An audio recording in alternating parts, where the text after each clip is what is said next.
Almost ಅಲ್ಲಿ ನಮ್ಮ ನಿರ್ದೇಶಕರು ನೀಟಾಗಿ ಎಕ್ಸ್ಪ್ಲೈನ್ ಮಾಡಿದ್ದಾರೆ ಸಿನಿಮಾ ಏನು ಅಂತ. ಈಗ ಏನು ಸ್ಟೇಜ್ ಮೇಲೆ ಬಂದಿರೋ ಎಲ್ಲ ಕಲಾವಿದರು, ಇನ್ನೂ ತುಂಬ ಜನ ಬರೋರಿದ್ದರು. ಆ್ಯಕ್ಚುಲಿ ಶಾರ್ಟ್ ನೋಟಿಸಲ್ಲಿ ಈ ಸಮಾರಂಭ ಫಿಕ್ಸ್ ಆಗಿದ್ದಕ್ಕೆ ಎಲ್ಲರಿಗೂ ಕರೆಯೋಕ್ಕಾಗಲಿಲ್ಲ. ಫ್ರೀ ರಿಲೀಸ್ ಇವೆಂಟ್ನಲ್ಲಿ ಎಲ್ಲ ನಮ್ಮ ದೊಡ್ಡ ತಾರಾಬಳಗ ಇದು. ಯಾಕಂದರೆ ಆಲ್ಮೋಸ್ಟ್ ಅಲ್ಲೂ ಕನ್ನಡದ ಟಾಪ್ ಮೋಸ್ಟ್ ಏನಂತ ಹೇಳ್ಬೋದು ಕಲಾವಿದರುಗಳೆಲ್ಲ ಇದರಲ್ಲಿದ್ದಾರೆ. ಎಲ್ಲರೂ ಬರ್ತಾ ಇದ್ದಾರೆ ಅವತ್ತಿನ ದಿನಕ್ಕೆ. ಹಾಗಾಗಿ ಇವತ್ತೇನು ಹೆಚ್ಚಿಗೆ ಹೇಳ್ಬೇಕಾದ ಅವಶ್ಯಕತೆ ಇರಲ್ಲ, ಯಾಕಂದರೆ ಈ ಸಾಂಗಿನ ಬಗ್ಗೆ ರಿಲೀಸ್ ಮಾಡಿದ್ದಾರೆ. ವಿಜಯಲಕ್ಷ್ಮಿ ಮೇಡಮ್ ಅವ್ರಿಗೆ ನನ್ನ ಸ್ಪೆಷಲ್ ಥ್ಯಾಂಕ್ಸ್. ಯಾಕಂತಂದರೆ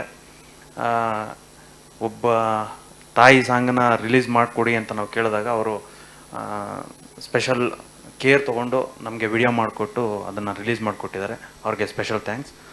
ಹಾಗೆ ಸಾಂಗ್ ಬಗ್ಗೆ ಸರ್ ಕ್ವಶನ್ ಕೇಳಿದ್ರು, ಯಾಕೆ ಈ ಫೀಮೇಲ್ ವರ್ಷನ್ ಇರಬೇಕಿತ್ತು ಅಂತ. ಆ್ಯಕ್ಚುಲಿ 3 ಟ್ಯೂನ್ ನಾನೇ ಫೈನಲ್ ಮಾಡಿದೆ. ಈ ಟ್ಯೂನ್ನ ಬಾಬಿ ಮೇಡಮ್ ಫೋನ್ ಮಾಡಿ ಹೇಳಿದ್ರು, ಸರ್ ಕಾಂತಾರ ಟೀಮ್ ಏನಿದೆ ಅದೇ ಟೀಮ್ನ ನಾನು ರಿಜಿಸ್ಟೋರ್ ಮಾಡಿ ಆ ತಾಯಿ ಸಾಂಗ್ ಮಾಡ್ತೀನಿ ಅಂತ. ಆ್ಯಕ್ಚುಲಿ ಟ್ಯೂನು ಕೇಳಿಸ್ಕೊಂಡಿಲ್ಲ ಇದನ್ನು. ಮುದ್ದು ರಾಕ್ಷಸ ಸಾಂಗ್ ಇರ್ಬೋದು, ವಾಮನ ಇರ್ಬೋದು, ಮತ್ತು ಇಡೀ ಸಂಜೆ ಕಡಲತ್ತೀರ 3 ಟ್ಯೂನ್ ನಾನೇ ಫೈನಲ್ ಮಾಡಿದೆ. ಇದಕ್ಕೆ ಪಾಪ ಅವ್ರು ಫೋನ್ ಮಾಡಿ ಹೇಳಿದ್ರು, ಸರ್ ಇದು ತುಂಬ ಚೆನ್ನಾಗಿದೆ, ಟ್ಯೂನ್ ಮಾತ್ರ ಕಳಿಸ್ಕೊಡ್ತೀನಿ, ನೋಡ್ಬಿಟ್ಟು ಹೇಳಿ ಅಂದರು. ಆ್ಯಕ್ಚುಲಿ ಅದನ್ನು ಫೀಮೇಲ್ ವರ್ಷನ್ನು ಇನ್ನೊಂದು ವರ್ಷನ್ ಅಂತಲೂ ಕೇಳಲಿಲ್ಲ. ಸರ್ ಇದೇ ಟೀಮ್ ಉಳಿಸ್ಕೊತೀವಿ ಅಂತಂದರು. ಮೇಡಮ್ ಆಯಿತು ಮಾಡಿಸಿ ಅಂತಂದ್ವಿ. ತುಂಬ ಅದ್ಭುತವಾದ ಸಾಂಗ್ ಇದು. ಆ್ಯಕ್ಚುಲಿ ನಾನು ಮುಂಚೆನೇ ಕೇಳಿದ್ದೆ, ಅದು ಇವತ್ತು ಜನಗಳ ಮುಂದೆ ಬಂದಿದೆ. ಅದನ್ನು ಪ್ರೀತಿ ವಿಶ್ವಾಸದಿಂದ ಒಪ್ಕೊಂಡಿದ್ದಾರೆ ಸರ್. ಆಲ್ರೆಡಿ ಜನ ಅದನ್ನು ರೆಸ್ಪಾನ್ಸ್ ಮಾಡಿ, ನಾನು ಇಲ್ಲೇ ಕೂತಿದ್ರೆ ಒಂದು 15 ಕಾಲ್ ಬಂದಿದೆ ಈಗ ಫೋನ್ ಮಾಡಿ, ತುಂಬ ಚೆನ್ನಾಗಿ ಬಂದಿದೆ ಸಾಂಗ್ ಅಂತ. ಅದಕ್ಕೆ ನಾನು ಇವಾಗ ಅಟ್ಲೀಸ್ಟ್ ಪ್ಲೇಟ್ ಮೋಡ್ಗೆ ಹಾಕೊಂಡು ಇಲ್ಲಿ ಬಂದಿದ್ದೀನಿ. ಹಾಗಾಗಿ ನಮ್ಮ ಸಿನಿಮಾ ಯಶಸ್ಸಾಗಿದೆ ಅಂತ ಅಂದ್ಕೊಂಡಿರ್ತೀನಿ ನಾನು.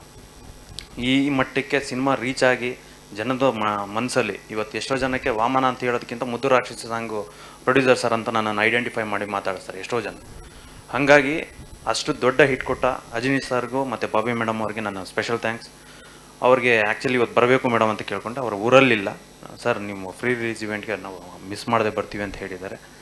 ಹಾಗಾಗಿ ಮತ್ತು ಇದರ ಹಿಂದೆ ಇರ್ಬೋದು ಮುಂದೆ ಇರ್ಬೋದು, ಡೈರೆಕ್ಟ್ ಆರ್ ಇಂಡೈರೆಕ್ಟ್, ನಮ್ಮ ಈ ಸಿನಿಮಾ ಈ ಮಟ್ಟಕ್ಕೆ ಬಂದು ರೆಡಿಯಾಗಿ ನಿಂತ್ಕೊಳ್ಳೋದಕ್ಕೆ ಅನೇಕ ತಂತ್ರಜ್ಞರು ಇರ್ಬೋದು, ಆರ್ಟಿಸ್ಟ್ಗಳಿರ್ಬೋದು, ಎಲ್ಲರೂ ಸಹಾಯ ಮಾಡಿದ್ದೀರಾ.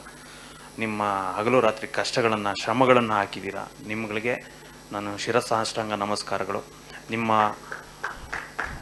ಪ್ರೀತಿ ವಿಶ್ವಾಸ ನಮ್ಮ ಸಿನಿಮಾ ತಂಡದ ಮೇಲೆ ಇರಲಿ, ಸಿನಿಮಾ ಮೇಲೆ ಇರಲಿ. ಏಪ್ರಿಲ್ 10ಕ್ಕೆ ರಿಲೀಸ್ ಮಾಡ್ತಾ ಇದ್ದೀವಿ. ದಯವಿಟ್ಟು ಕನ್ನಡ ಕಲಾಭಿಮಾನಿಗಳಲ್ಲಿ ಕೇಳ್ಕೊಳ್ಳೋದಿಷ್ಟೇ, ನಾನು ಬರೀ ನನ್ನ ಸಿನಿಮಾ ಅಂತಲೇ ಹೇಳಲ್ಲ, ಎಲ್ಲ ಸಿನಿಮಾಗಳನ್ನು ಥಿಯೇಟ್ರಲ್ಲಿ ಬಂದು ನೋಡಿ ಆದಷ್ಟು. ಯಾಕೆಂತಂದರೆ ಇವತ್ತು ನಿರ್ಮಾಪಕರು ಉಳಿಯೋದು ತುಂಬ ಕಷ್ಟ ಆಗ್ತಾಯಿದೆ. ಎಲ್ಲ ಒಂದು ಕಡೆ ಇವತ್ತು ಹಣಕಾಸನ್ನು ಎಲ್ಲಿ ಬೇಕಾರೋ ಹೊಂದಿಸ್ಬೋದು, ಆದರೆ ಜನಗಳನ್ನ ತಂದು ತುಂಬ್ಸೋಕ್ಕಾಗಲ್ಲ. ಅದನ್ನು ನೀವುಗಳು ಅರ್ಥ ಮಾಡ್ಕೊಳ್ಳಿ. ಒಳ್ಳೆಯ ಸಿನಿಮಾನೆಲ್ಲ ಬೆನ್ತಟ್ಟಿ ಗೆಲ್ಲಿಸಿದ್ದೀರಾ, ಇಲ್ಲ ಅಂತ ನಾವು ಹೇಳ್ತಿಲ್ಲ. ನಮಗೂ ಒಂದು ಅವಕಾಶ ಕೊಡಿ. ನಮ್ಮದು ಮೊದಲ ಪ್ರಯತ್ನ ಇದು. ನಮ್ಮ ಆಂಕರ್ ಹೇಳ್ದಂಗೆ ಕನಸಿನ ಕೂಸು ಅಂತಲೇ ತುಂಬ ಚೆನ್ನಾಗಿ ಬಂದಿದೆ. ದಯವಿಟ್ಟು ಎಲ್ಲರೂ ಸಿನಿಮಾನ ಥಿಯೇಟ್ರಲ್ಲಿ ಬಂದು ನೋಡಿ. ಎಲ್ರಿಗೂ ಆಲ್ ದ ಬೆಸ್ಟ್. ಎಲ್ರಿಗೂ ನಮಸ್ಕಾರ. ಸಾಂಗ್ ರಿಲೀಸ್ ಮಾಡಿಕೊಟ್ಟಂಥ ವಿಜಯಲಕ್ಷ್ಮಿ ಮೇಡಮ್ ಅವ್ರಿಗೆ ತುಂಬ ಧನ್ಯವಾದಗಳು. ಮತ್ತು ಎಲ್ಲ ಟೆಕ್ನಿಷಿಯನ್ಸ್ಗೂ ಮತ್ತು ಆರ್ಟಿಸ್ಟ್ಗೂ, ನಮ್ಮ ಡೈರೆಕ್ಟ್ರು ಸರ್ಗೂ special thank you for your all hard work. ಒಂದು ನಮ್ಮ ಸಿನಿಮಾ ಸಕ್ಸಸ್ ಅಲ್ಲಿ ನೋಡ್ತೀರಿ. ಮತ್ತು ಎಲ್ಲ ಮೀಡಿಯಾದವ್ರಿಗೂ ತುಂಬ ಥ್ಯಾಂಕ್ಸ್.